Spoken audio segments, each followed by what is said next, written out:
Some people just started emailing being like, yo, do you want to jump on this track? Because, like, yes, that is literally how collaborations work. Normally someone just DMs you on Instagram and that's all that happens.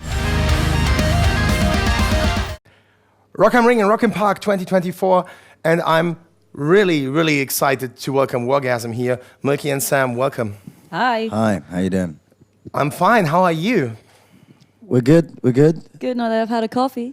Start of festival season, so that's quite exciting. Yeah, and You there's know? a lot of scheduled plans for you right now. Yeah, Yeah, we have to leave straight away and go to Poland and then come back to do Rock im Park. which is a shame because I really like Rock am Ring, but maybe next year we'll get to hang out for longer, you know?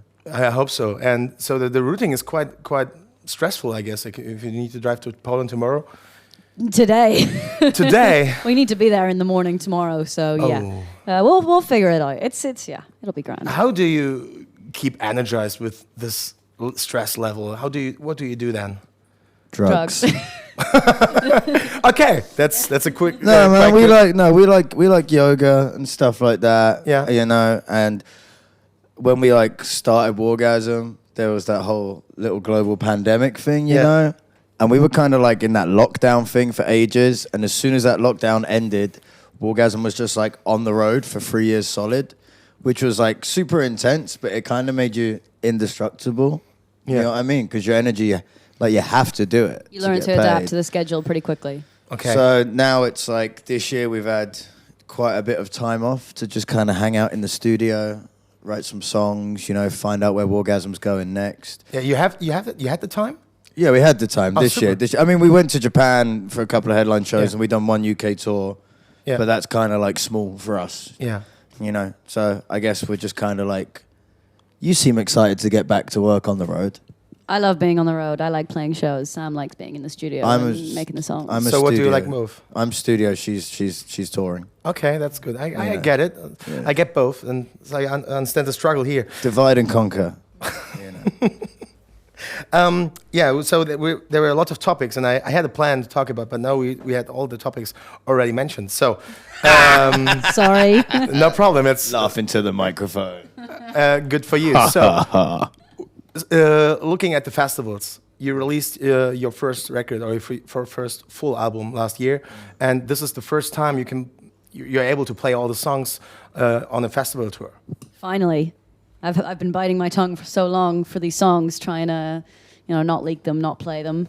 Yeah. But now we finally get to show the people a little bit of Venom. And what is your feel about that? I mean, I'm shitting it, but it'll be good, I'm sure. It's stressful. It's stressful because, like, you know, you don't get much time to play a lot of these things, and then like super into like remixes and DJing, and like we love electronic music, obviously. So there's like 7-minute versions of. There's tracks on the albums that I have like a 7-minute version of that, like, kind of just hangs out with the kick drum for a little bit, and there's no way you can fit any of that in. So we'll do a bit of this and a bit of that, and and Trying to fit as many album songs as we can whilst keeping some of the older stuff into a 30, 35, 40-minute set Yeah. it's like picking your favorite children, I totally, difficult. I totally Yeah, and I understand just that. hate some of them. No, I love them all. I love them. The songs, I love them all. I hate the kids. I totally understand it, and this is interesting if you say you have this DJ approach in this as well, because I think this is something which, for me, I mean, we do parties in Germany, and I'm one of the DJ, and I think sometimes if I'm looking at the show and you have this, okay, this song is over, everything is like, okay, Silence, yeah. silence, and then, I don't okay, like this that. is the next song. And I think this is like something rock music can still do better. I agree. I like it though. I do like it when the song is the song on the record, and live it's different. Yeah. Because sometimes it's also like to do with like leveling and things like that. Like sometimes on the record you can like have like a cool little like RM break and mix it up to a certain place where it slots in nicely. Live it doesn't always come through like that, and like because we like to bring a live drummer, we bring a live guitarist, we've got like a little DJ on stage of us, stuff like that to make it more exciting. It's weird finding out where things fit. I mean, like these days with songwriting as well, the remix normally becomes the final version of the track. You know what I mean? Yeah. Which is quite an exciting thing to do. I believe that. I think. And I think this makes it quite interesting for all the things that come in the future as well. You mentioned remixes. I think you have also a lot of collaborations. I mean, you did that much collaborations in the last 2 years or 3 years with Enter Shikari, with now Bad Omens, with the new single released. On Bad Omens. We've done Crossfaith in Japan. Exactly. Which was cool. Godspeed. We've got one with Scene Queen coming one with out. Scene Queen, you know. I don't know. I think it's because we were kind of just chilling out in the studio doing our own thing. Yeah. Like, you know, well, kind of you were hanging out doing your thing. I was doing my thing. And sometimes we do our things together. You know, just like some people just started emailing being like, yo, do you want to jump on this track? Because, like, yes, that is literally how collaborations work. Normally someone just DMs you on Instagram and that's all that happens. Everyone thinks it's some big industry scheme. Yeah, the management says you need to do that. Yeah, it's not, you know. It's not. Sometimes your mate even texts you and goes like, do you want to sing on this? And you're like, oh, that's pretty cool. I've got an idea for this. That's it. It's all much more casual than people think. But, you know, we haven't dropped any new music this year. And I think, I don't know, maybe it's time for us to drop something with some collabs of our own, you know, so it's Wargasm featuring as opposed to featuring Wargasm. Give me more information about No. that. You don't get more information. You definitely need to. I mean, this is the perfect occasion. Well, No. Well, perhaps. the person, they're also playing some European festivals this year. Oh, yeah, they're on this lineup. No, Okay. not this one. They are. Not today, but they are. Oh, yeah, you're right. Yeah, not today, yeah. but different day. Okay, so there will be That's a all new you get. Wargasm track with a feature with a band which is playing Rock am Ring, but not today. Yeah, maybe. Sounds interesting. And in doesn't which it? time frame? I don't know when it's time for it to come out. we're quite fluid. Okay. You know, a lot of things are kind of done Agile. just as we feel. Time is a man-made construct, and I don't know when the single's coming out. Okay, I get it. So you mentioned like you have some ideas, sometimes you have ideas together. So how can we think about the record process or a process of songwriting in Wargasm? Usually, we'll start from a creative single point or a riff, you know, maybe a line from a movie or a sound that we want to recreate or a riff, and it just kind of builds up from there.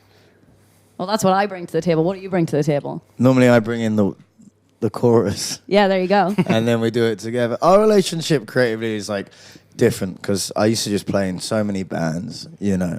So, and like was so much like trying to like just make my silly little demos on my laptop just so I could like actually listen to the ideas in my head back out. So, you know, a lot of the Wargasm creative process is I come up with a sound or like a lyric and things like that, and then Milky's very much a tastemaker, and she'll be like, do like that bit, don't like that bit, which is like so helpful for me. I'm very good at saying yes and no. But I believe that.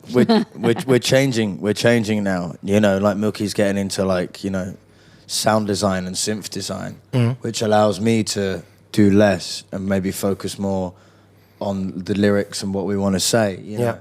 But that, I don't know. I feel like it's good to just always keep evolving. You know, we both write for other artists as well. You know, I produce other artists as well, so like it's always going to be different coming back to Wargasm. Yeah. But we get on better than most people do, believe it or not. So that kind of makes it more fun. Sounds super exciting. I mean, sonically speaking, you have definitely a lot of influences, I guess, also for the new metal vibe and the bands. I mean, you had the feature with Fred Durst. I'm quite sure. We did. Does he write you in the DM? Does he write us DMs? Yeah. Just to say, hey, I want to do a feature with us? Oh, well, we were on the road with him and we just asked and he said yes. Amazing. It was pretty simple. Yeah, we actually had another bit of audio where our walk-on for last year's festival season was someone Fred, talking, but it was Fred talking, but I think only like 3 or 4 people noticed it. We got it all over within the same time. We were like, right, do this feature. Also, can you do our stage walk on for festival season? That was quite funny. And we just recorded it all in our bandwagon that we were touring. I got mad that Pete Wentz had Jay-Z. Yeah, so we wanted. Fred, be my Jay-Z. Be my Jay-Z. The reason I'm telling that, or I want to ask, is like thinking about this whole new metal sound, which was in the 2000s and which is growing by now very, very fast on TikTok.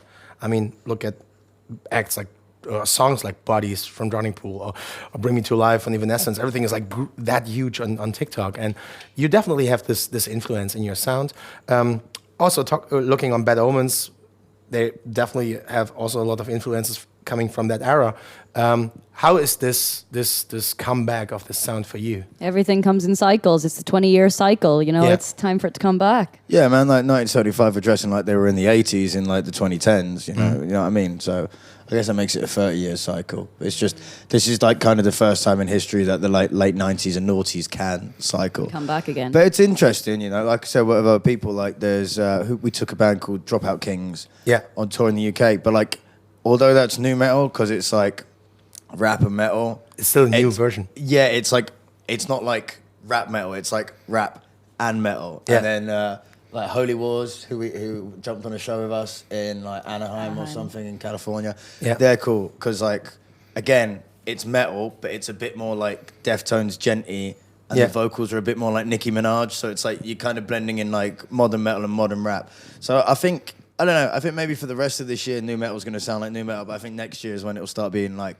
original, and we'll get like a fresh thing. New metal, which is cool. Also, this generation isn't scared of the word new metal. Everyone who was new metal hated the word new metal. I don't know why. It's just a word. But. Same for me. I was growing up with new metal, and then like everything was, no, you don't listen to new metal anymore. And I was like, No, it's cool. yeah, and now it's cool again. So, Weird. what would you say? How will be the next year WARGASM sound like? Stressful. Stressful. Yeah, I'd like to start sounding more like energies and emotions than actually like sounds. Yeah.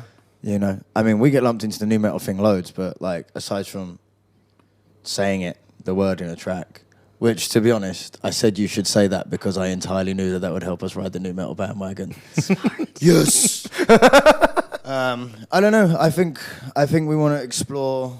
I think we want to explore flows and like good lyric writing more on. I think we want to explore like maybe a bit more EDM.